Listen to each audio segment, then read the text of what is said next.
5 teenage convicts reacting to life sentence. Shondell Jackson at number 5. I am Shondell Jackson, my name is. He is currently in the Milwaukee County Courthouse for his sentencing for the murder of a university student.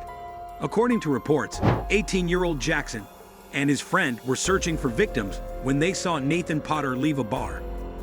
Nathan Potter, who was 21 years old at the time, was a college student at the University of Wisconsin-Milwaukee. Jackson followed him, confronted him, and demanded money. When Jackson discovered that Nathan Potter did not have any cash on him, he shot him, resulting in his death. When he was on trial, you can see Jackson making gestures toward the family of the victim. And when he was escorted out of the courtroom, you can see him smiling at the family now. Officials stated that Jackson fled to Mississippi the day after the murder of Potter. Jackson's uncle reportedly provided the police with information about his whereabouts, which led to his arrest. In the moments leading up to the sentencing, Jackson's mother shared with the court that she had first learned about the murder on television. When I saw it on the news, I even cried. I can't even begin to imagine what that mother is going through. I never had any idea that my child had anything to do with it. My son is not a monster. He is not a monster. When the judge stated that Jackson would be sentenced to life in prison without the chance of parole, Jackson had an outburst. He now apologizes for what he has done.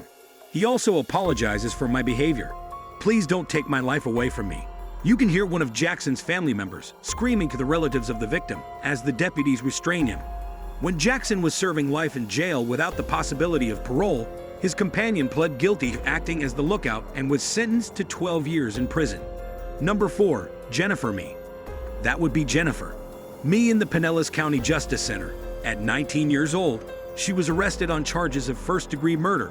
But this wasn't the first time I grabbed the public's attention. When she was 15 years old, she gained international fame when she developed a case of uncontrollable hiccups.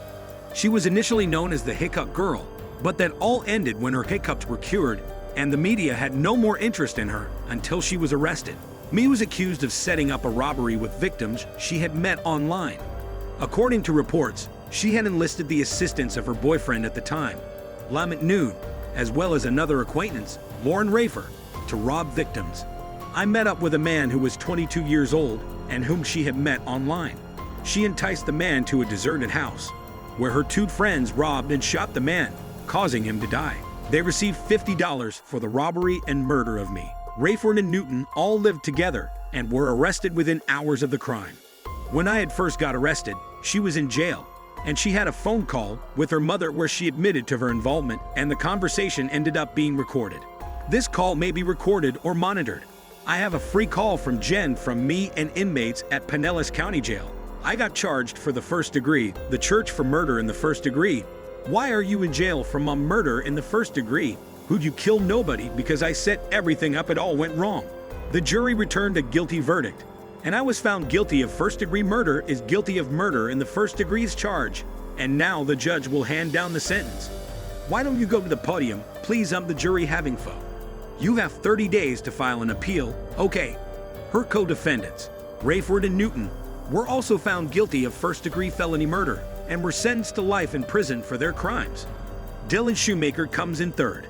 This is Dylan Shoemaker in a Buffalo, New York courthouse. He's at his sentencing after being convicted of second-degree murder at age 16. Shoemaker was babysitting his girlfriend's child when she went to work that evening. He was inside a Springville home that he shared with his parents. Later that evening, Shoemaker beat the 23-month-old child.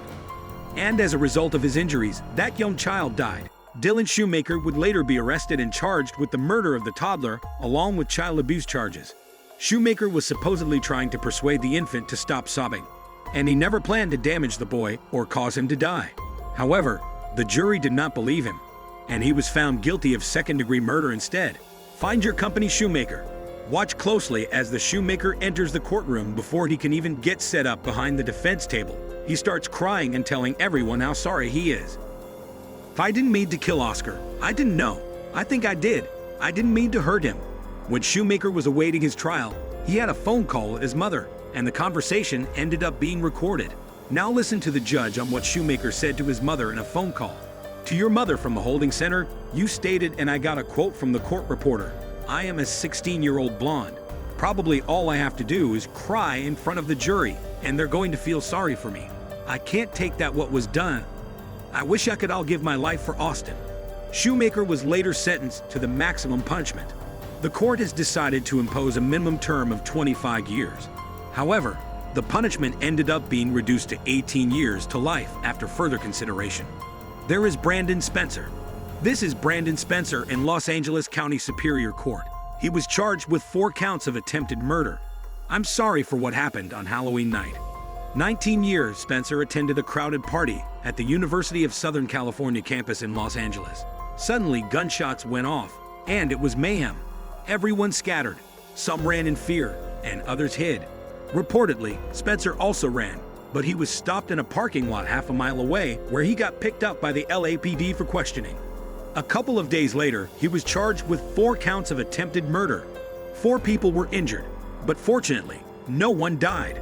That if you are so intent on killing someone that you're willing to shoot them, and at the same time open fire into a crowd, prosecutors argued during the trial. The shooting was throughout the entirety of the trial, Spencer maintained his innocence. Nevertheless, the jury did not agree with him. Additionally, approximately 50 members of his family and friends crowded the courtroom as the judge read the sentence. Spencer was restrained by sheriff's deputies as he pounded his head on the defense table. According to reports, Brandon was sentenced to 40 years to life in prison for 4 charges of attempted murder. Number 1. Martus Fuller. This is Martus Fuller in Kenosha County, Wisconsin, on trial. He's accused of killing his ex-girlfriend and attempting to kill her mother. Reportedly, 15-year-old Martus Fuller broke into his ex-girlfriend's house armed with a handgun. When his ex-girlfriend was listening to music in her bedroom, she was shot and killed. After hearing gunshots, the mother emerged from her bedroom and came face to face with the shooter, and she was shot twice. The mother would survive the shooting and identify Martus Fuller to the police. Fuller pleaded not guilty, but the jurors disagreed. We, the jury, find the defendant guilty of first-degree intentional homicide. After the jury found Fuller guilty on 3 counts, he showed what appeared to be emotion for the first time on trial. During Fuller's sentencing, he continued to maintain that he is innocent. And moments before he is sent to prison for the rest of his life, he put together a statement for the courtroom judge. Mr. Fuller's prepared a statement that he asked that I read on his behalf. Martus writes, "I wanted to write this giving my sincerest apologies to this family I once shared time and love with. Truthfully, I am sorry about the pain you've all suffered through, but more importantly, the loss of my ex-girlfriend Kaylee that I loved too. But I have to continue to stand innocent because I am, and I hope you all can eventually see in your hearts that I am not the person the media has made me out to be. Now the judge will deliver the sentence. I don't have any ability to trust that you will never commit these acts again. So in the interest of protecting the public, acknowledging the seriousness of these acts, the court orders that on count 1 you are sentenced to life in prison without eligibility for extended supervision. As Fuller's being sentenced to spend the rest of his life behind bars, it appears he's completely unfazed. Thank you for viewing, and please subscribe to our YouTube channel for more fascinating things. Please also provide feedback.